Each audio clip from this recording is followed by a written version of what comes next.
机场跑道意外让日本航空在2024年有了一个震惊世界的开局。这间拥有70多年历史的航空公司，曾是波音最大客户，还一度拿下了航空业运输量的冠军。但是它也经历过全球最严重的空难、破产危机。关于日本航空的品牌，有哪些值得关注的故事呢？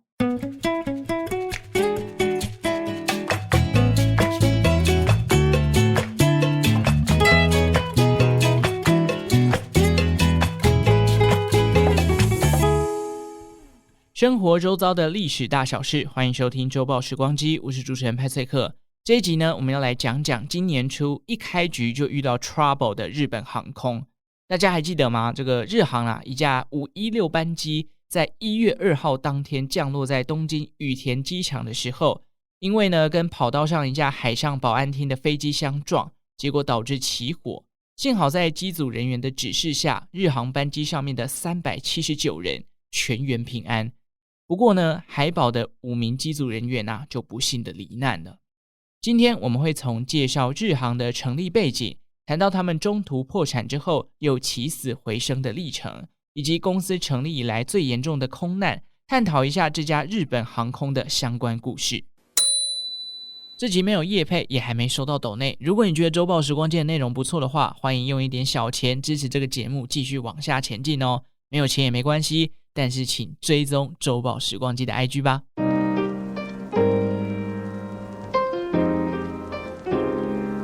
日本航空成立于1951年的8月，二战结束之后，日本在盟军总司令部的管制之下，其实有好一段时间他们是没有办法发展任何航空事业的。一直等到1950年的6月，韩战爆发，驻日美军开始被调派去支援韩战。这期间相关的禁令也逐渐的松绑了，各路业者呢也开始有意要去成立航空公司。在经历过一段时间的这个日本政府的协调跟规范之下，一家名为日本航空株式会社的公司就成立了。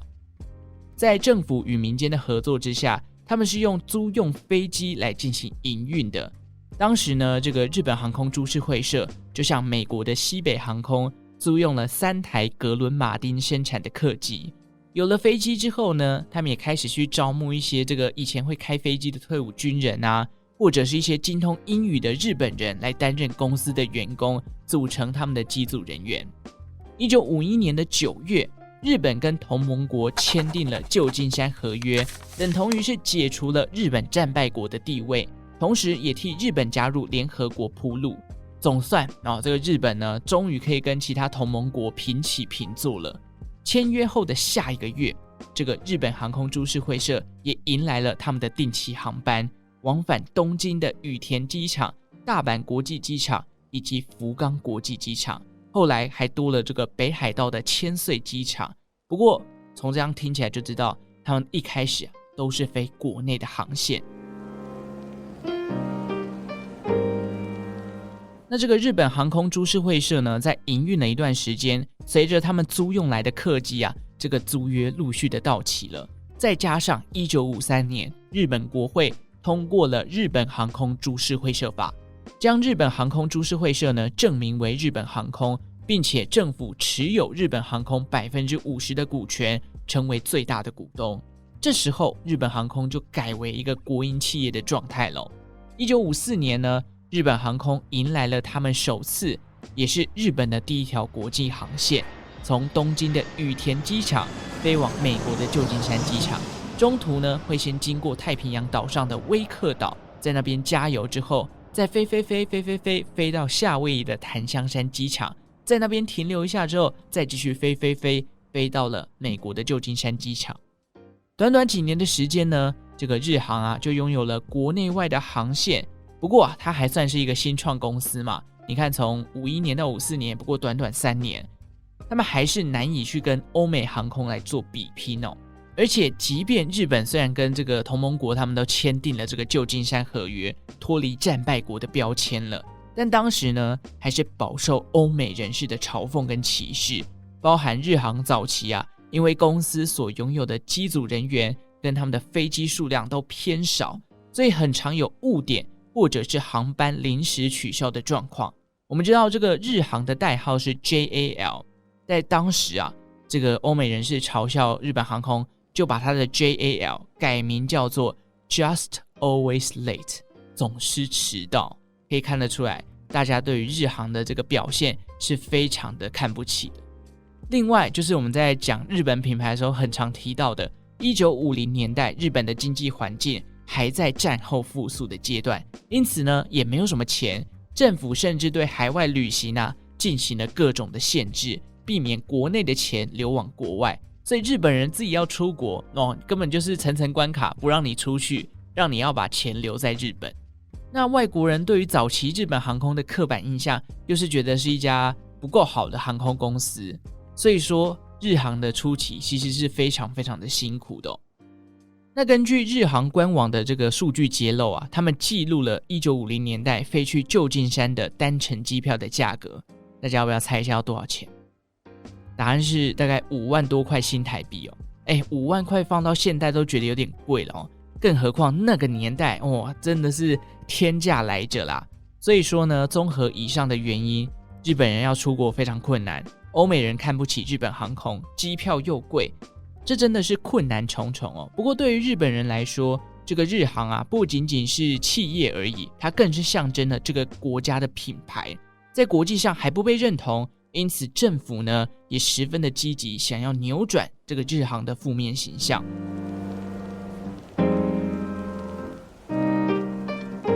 那他们怎么做呢？后续日航就找来了美国广告公司来担任顾问，协助他们做行销，企图要翻转这些欧美人士对于日航的不好的标签。这个广告公司呢，首先推出了日航的 slogan， 据说叫做 Wings of the New Japan， 借由 New 这个词汇，希望可以去改变旧时代这个帝国主义时期的日本形象。紧接着呢，他们又安排了日航的空服人员穿上这个日本的和服。我觉得叫这些日本人穿和服是有那么一点文化刻板的印象啦，但广告公司的目的呢，就是要让欧美人士搭乘日航的时候能够更有出国的氛围，另一方面也是为了洗刷那种军人日本战机的印象。此外，在机身上面的 logo 也设计出了日航沿用至今的经典红鹤图案，他们的 logo 叫做鹤丸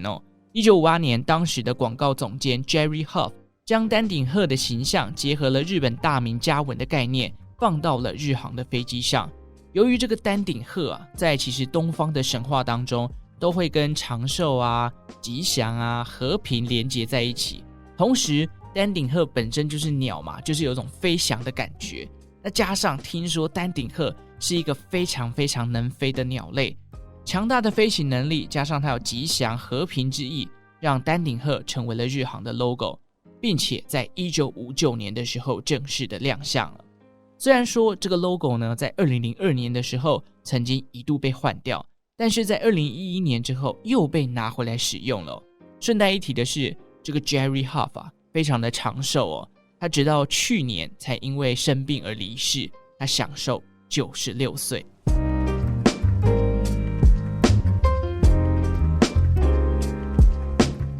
50年代的后期呢，找来了广告公司设计 logo、设计 slogan， 改头换面整个日航的品牌形象。进入了60-70年代，日航的营运状况就跟着日本的经济一同走向了繁荣，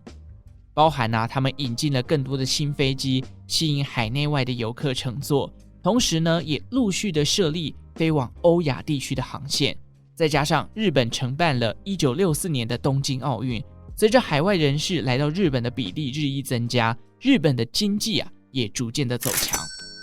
日本政府呢，也在1964年解禁了这个日本人出国旅游的限制将海外旅行自由化。日航本身呢，也抓住了这个机会，成立了海外的旅行社 JAL Pack，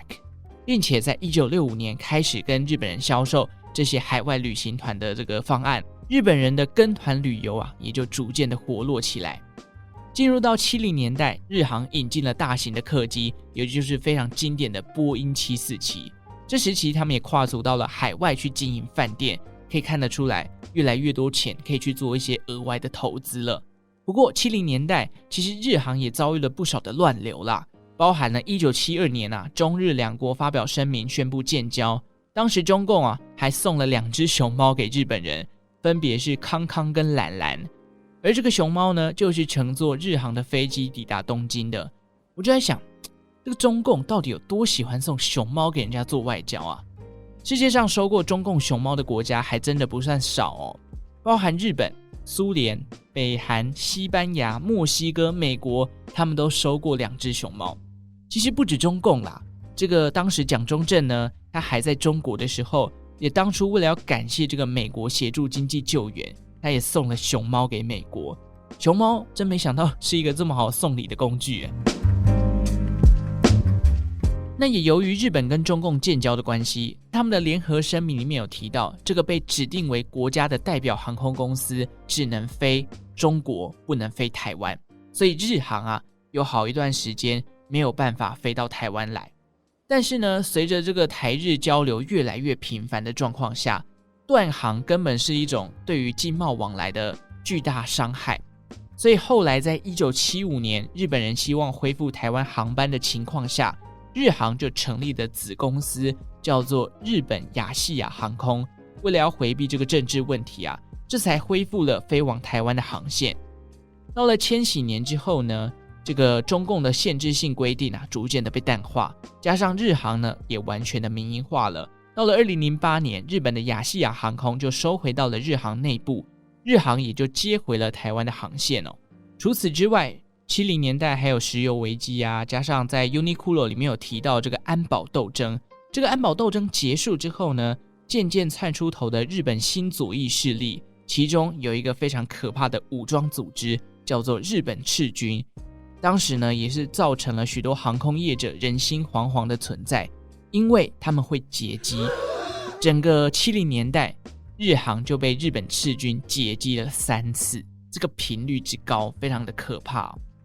6、70年代经历过了一个高峰，但是也遇到了不少的乱流。到了80年代航空业的竞争白热化了，这时候机票终于大降价了。此时呢，日航又受惠于日本经济逐渐的来到巅峰，这个日本人越来越频繁的出国，日航也跟波音公司下单了新的747，成为了当时波音公司最大的客户。甚至呢，日航在1983年的时候，根据国际航空运输协会公布的数据里面，日航在载客跟载货的运量成为了全球第1名，一举击败了欧美的各家航空公司。你看，在30年内，日航就成为了世界最强的存在哦。但也是在80年代的巅峰时期啦，日航面临了单一客机死亡人数最高的日航123空难。这个部分呢，我们后面再来跟大家讲哦。1987年，日航成为了完全民营化的公司，然而就在民营化没多久，日本经济泡沫了。随着这个泡沫来临1992年，原本都在赚钱的日航也迎来了第一次的亏损，甚至一度濒临的破产。经过策略调整跟节省成本呢，好不容易在1999年终于转亏为盈。虽然挺过了这个泡沫经济，但是我们知道，接下来把时间快转到2000年，这个2001年有911事件，03年有 SARS，08年有金融海啸，一系列的事件呢，让日本航空在体制改革太慢的情况下，最终还是撑不住，终于在2010年破产了。这个破产的危机有多可怕呢？据说当时日航背着250亿美元以上的债务，成为日本企业史上前几大的破产案哦。这个250亿元的债务是什么样的概念呢？要知道日航现在的市值呢，也不过就80几亿美金，所以你看当时的负债是现在市值的3倍，可怕了吧？3间日航公司都还不清这个债务。那至于日航是怎么样力挽狂澜，在14个月内解除破产保护，不仅获利超越它的主要竞争对手全日空，还成为了2011年全球航空业的获利王呢。要解决这种烂摊子，找一般凡人是不可能的，所以当时日航请出了日本的经营之神，也就是稻盛和夫来解救。请神来救驾，看来是一个没有办法中的办法了。但当时呢，首先这个稻盛和夫呢，他并不是一个航空产业内部的人士，所以呢，他缺乏了航空产业的经验。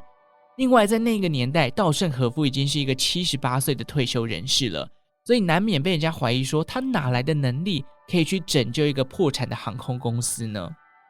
不过神终究是神，我们凡人是没有办法理解的。他前期靠着这个勤走基层了解日航第一线人员的状况，中期又靠着内部组织的教育改革，让中高阶主管舍弃了官僚的体制，同时加深对于公司的责任心。最后呢，再秉持着提升企业价值、帮助国家富强的经营概念，让全体的员工团结一心。我刚刚上面讲的非常的云淡风轻但这是精神层面的改革。在比较实际的物质层面呢，日航则是全面的淘汰了大型的飞机，包含前面讲到的波音747也全面的除役，还有砍掉一些不赚钱的子公司进行整并等等。再来就是评估航线哪一条线比较赚钱，比较多人搭，哪一条线根本乏人问津，怎么开就是赔钱，一样做一个重新的规划。那这个稻盛和夫一出手隔年日航就慢慢从亏损的体质变成一家赚钱的公司。随着公司的营运状况恢复正轨，稻盛和夫也没有眷恋于日航的位子，2013年就宣布辞去董事职务，转而作为日航的顾问了。这段历程也让经营之神的战绩又更加的神化了。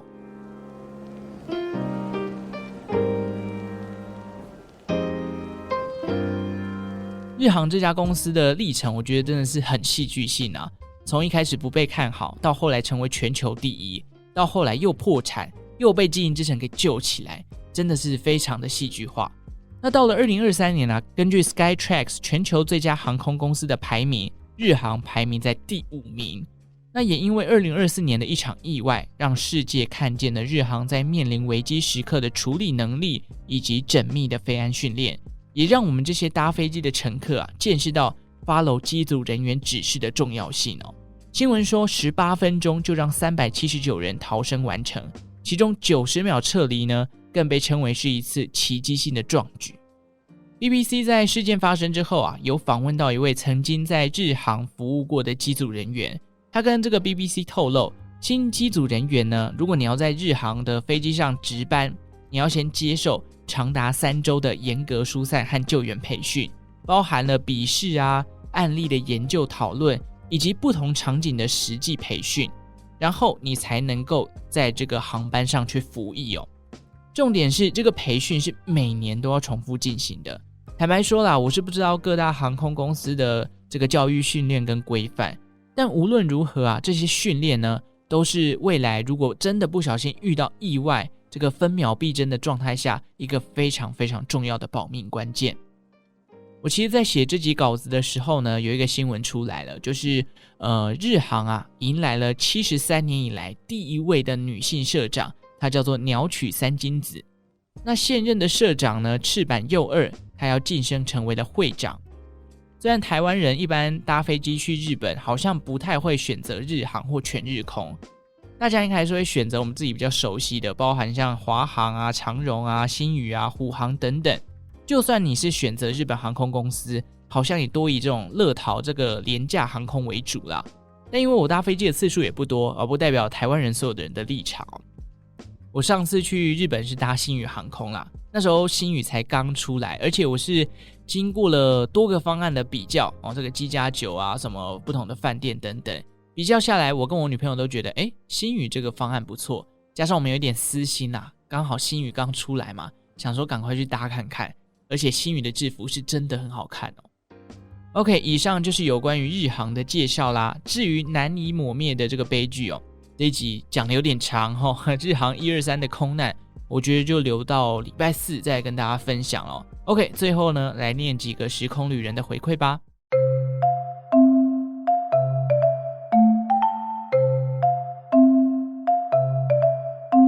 好 ，Apple Podcast 呢有一个 Soya7912，他说从一开始的节目开始听，陪伴了我上班的日子，这么好的节目真的要5星推推。第一次留评论，请继续下去。好，谢谢 Soya， 我会继续努力下去的其实默默呢又过了半年，周报时光机已经经营3年半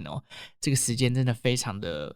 快就过去了。我是不求爆红啦，只求节目可以一直缓步的成长，当然呢，偶尔是想要体验一下这个单集下载数突然暴增10倍、20倍那种感觉。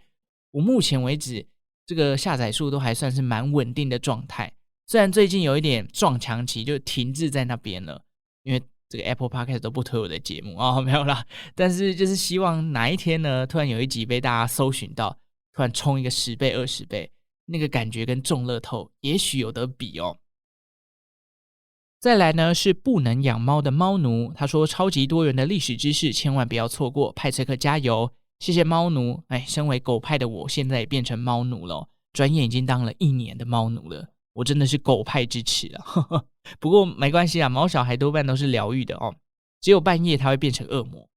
这个如果你是浅眠的人，我建议你养猫之前还是要三思啊。像我们家车车啊，它半夜有一个3小时起床的一个频率譬如说我们12点睡觉，它可能3点多就会把你挖起来，那这时候我可能就是放个餐包，它就会乖乖回去睡觉了。不过等到大概6、7点它又会开始叫，那我因为我是大概8点起床上班嘛，这6、7点叫我真是超不爽的，而且它也没有要干嘛，你就是把门打开让它去外面绕一圈，进去厕所巡一下，你再把它抱回房间，它就不会再叫了。可是如果你不做这个行为，它这个半夜就会狂叫，一定要把它叫起来为止。但很讨厌的是，你想说那我门不要关就好，门不关不行还会出去外面去弄那个水龙头啊，然后拨那个餐盘啊，拨这个柜子上的东西，就是发出各种噪音，要你起床跟它互动，真的是太崩溃了。好，再来是表单的部分表单呢有一位叫做 Peggy， 他说谢谢派翠克精心准备，听完一集都有上完一堂生动历史课的感觉，暗暗羡慕现在学生资源好多啊，而且派翠克超级用心在准备节目与经营社群，自叹不如。Peggy 也有在经营社群吗？这个经营社群真的是一个非常辛苦的过程我觉得经营社群比制作 podcast 还要累，因为社群这种东西它很常会突然出现爆红的状况，那爆红的时候你就会期待下一支也爆红，所以那个期待跟落空的心情差距是比较大的。那像我刚刚前面讲到 podcast 就一直稳定的在那个区间里面上上下下，所以说爆红到底是不是一件好事呢？偶尔体验一下就好，如果你爆红之后又再红不起来，那个失落感其实蛮大的啦。那也希望 Peggy 在经营社群上能够更有心得，而且成绩会越来越好。谢谢你的留言。再来是巧克力巧言巧语的巧克力，他说每一集内容都好好听，派翠克制作的很用心，期待听到小熊维尼的历史。非常谢谢巧克力他真的是我的忠实听众，而且每次看到巧克力来留言都觉得非常的暖心，他也算是我们这个 podcast 群组里面最暖的一个存在啦，谢谢巧克力。好，今天的表单最后一位叫做倪，他说追踪你的频道蛮长一段时间了，之前都是默默的潜水，不过真的很喜欢你的声音以及每一集的故事，它让我接触到许多不同的事物，藉由你的节目让我了解到品牌背后的小故事，也知道一些不为人知的冷知识，节目长度刚刚好，让我可以在走去学校的路上听完，很喜欢，想要敲碗 Latif 跟 H&M 的故事。服饰类吗？感觉你对服饰类蛮有兴趣的。Latif 的这个过程网络起家可以做到这个台湾网络服饰类的家喻户晓，真的也是蛮厉害的有机会可以去挖掘看看啦。那 H&M 这个也是非常大型的快时尚服装品牌。我记得我有一次很早很早以前去过香港出国玩，那是我第一次买 H&M 的衣服，我是在香港买的。那时候买爆，而且那些衣服都是我在很瘦的时候买的。我有一天好像我把它翻到，一穿上去，哇靠，这个不能看，这4、5年来胖了不知道多少公斤呢。这个就是岁月真的是一把杀猪刀，难道这就是面临30岁的一个困境吗？那最后呢，因为各大平台都有留言Spotify 的听众我们当然不能忽略这个 Cindy 呢，她说我的家人也曾经做过房仲业，当时的确听说待遇蛮好的，但我自己的个性比较内向，感觉房仲要敢开口说话比较合适。我觉得真的这个舌灿莲花跟你要怎么样说服客人，其实都是不管房仲业啦，我觉得都是业务的一个天生的能力。像有一次的经验，就是我跟我们公司的业务还有客户在现场，然后就看这个业务跟那个客户聊天聊得非常的开心，感觉认识超久，把诺的能力超强。后来客户走了，我就问业务说，你们是认识很久吗？然后业务跟我讲说，没有，这是第一次合作。我跟他讲说，哇，你怎么那么强？第一次合作，感觉你们聊天像是大学同学的那种 feel 哦。要我跟陌生人聊天聊到好像很熟一样，我真的做不到。感谢 Cindy 的分享。好啦，以上就是表单 Apple Podcast、Spotify 各大平台的留言回馈啦。欢迎大家陆陆续续投稿给我，也感谢这些时空旅人的回馈。有你们的回馈，周报时光机才有动力继续向前。不求爆红，但有你们稳定的来跟我互动，我就知道啊，这个节目是真的有人在听啦。好，这一集到这边5星好评送出来，把节目分享出去。觉得内容不错的话，也欢迎抖内给派翠克。OK， 最后感谢正在收听的你，为我创造了一次历史的收听记录。我们就下次再见吧，拜拜。